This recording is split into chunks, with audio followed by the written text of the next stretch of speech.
بسم اللہ الرحمن الرحیم۔ معزز سامعین، السلام علیکم ورحمۃ اللہ وبرکاتہ۔ آج ہم شب بارات کے متعلق گفتگو کریں گے۔ شب بارات وہ بابرکت اور مقدس اور متبرک رات ہے کہ جس کے اندر جو عمل کیے جاتے ہیں وہ رب تعالیٰ کی بارگاہ کے اندر مقبول ہوتے ہیں۔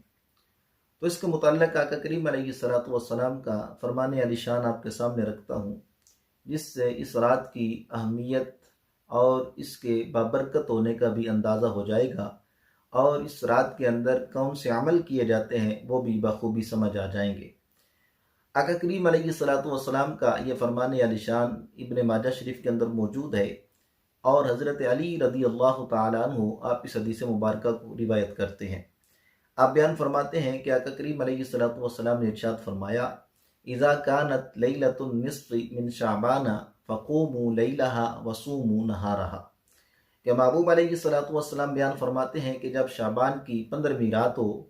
تو اس رات کے اندر تم قیام کرو اور اس کے دن کا روزہ رکھو۔ یعنی محبوب علیہ الصلوۃ والسلام نے اس رات کے اندر قیام کرنے کا حکم ارشاد فرمایا۔ اب قیام چاہے آدمی نفلی عبادت کرے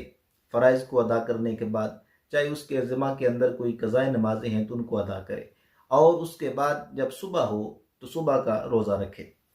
تو اس کے بعد محبوب علیہ الصلوۃ والسلام ارشاد فرماتے ہیں، فَإِنَّ اللَّهَ يَنزِلُ فِيهَا لِغُرُوبِ الشَّمْسِ إِلَى السَّمَاءِ الدُّنْيَا، فرمایا کہ رب تعالی یعنی کہ غروب آفتاب کے وقت آسمان دنیا پر اپنی تجلیات کا ظہور فرماتا ہے، ان کا نزول فرماتا ہے۔ فیقول، اور فرماتا ہے، الا من مستغفر لی فاغفر لہ، کہ ہے کوئی مجھ سے بخشش مانگنے والا، کہ ہے کوئی مجھ سے معافی طلب کرنے والا کہ میں اس کی معافی کو قبول فرماؤں، اس کی بخشش فرماؤں۔ اور اس کے بعد محبوب بیان فرماتے ہیں کہ رب تعالیٰ فرماتا ہے، الا مسترزق فارزقہ، کہ ہے کوئی میرے محبوب کا امتی جو مجھ سے رزق طلب کرے تو میں اس کو رزق عطا کروں۔ تو پھر یہاں پر ختم نہیں، بلکہ محبوب علیہ الصلوۃ والسلام بیان فرماتے ہیں کہ رب تعالیٰ ارشاد فرماتا ہے، علی مبتلا فاعافیہ،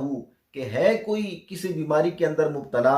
آج اپنی بیماری کے متعلق مجھ سے سوال کرے تو میں اس کو تندرستی عطا فرماؤں۔ تو پھر یہاں پر ختم نہیں، بلکہ محبوب بیان فرماتے ہیں، الا قضا الا قضا، اسی طرح رات گزرتی ہے، رب تعالیٰ کی رحمتیں لوگوں کو بلاتی ہیں، آؤ مجھ سے معافی طلب کرو، آؤ مجھ سے رزق طلب کرو، آؤ اپنی بیماریوں کی تندرستی مجھ سے طلب کرو، میں تم کو عطا فرماؤں۔ محبوب بیان فرماتے حتی یطلع الفجر، یہاں تک کہ فجر طلوع ہو جاتی ہے۔ یعنی ساری رات رب تعالیٰ کی رحمت کاملہ جو ہیں، رب تعالیٰ کی تجلیات جو ہیں، وہ لوگوں کو اپنی طرف بلا رہی ہوتی ہیں، آؤ آؤ، رب تعالیٰ بیان فرماتے ہیں، آؤ میری طرف، آؤ مجھ سے معافی طلب کرو، آج میں تم کو بخشش عطا فرماؤں۔ تو آقا کریم علیہ الصلوۃ والسلام نے اس انداز کے اندر اس رات کی اہمیت کو بیان فرمایا۔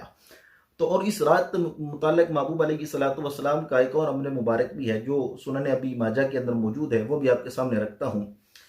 کہ آقا کریم علیہ الصلوۃ والسلام اس رات کو جنت البقیع کے اندر تشریف لے جاتے ہیں۔ تو مسلمانوں کو بھی یہ چاہیے کہ جب یہ رات ہو جہاں پر وہ ذکر و اذکار کرتے ہیں، عبادات کرتے ہیں، تو اپنے جو فوت شدگان ہیں ان کے پاس بھی جایا کریں، قبرستان میں جا کر ان کے لیے فاتحہ خوانی کی جائے، ان کے لیے ایصال ثواب کی محافل کا انعقاد کیا جائے، تاکہ اس رات کی برکت سے رب تعالیٰ ان کے گناہ بھی معاف فرمائے، اور محبوب علیہ الصلوۃ والسلام کی سنت مطہرہ پر بھی عمل ہو جائے۔ اللہ تعالیٰ کی بارگاہ میں دعا ہے کہ آقا کریم علیہ الصلوۃ والسلام کی شریعت مطہرہ پر عمل کرنے کی توفیق عطا فرمائے۔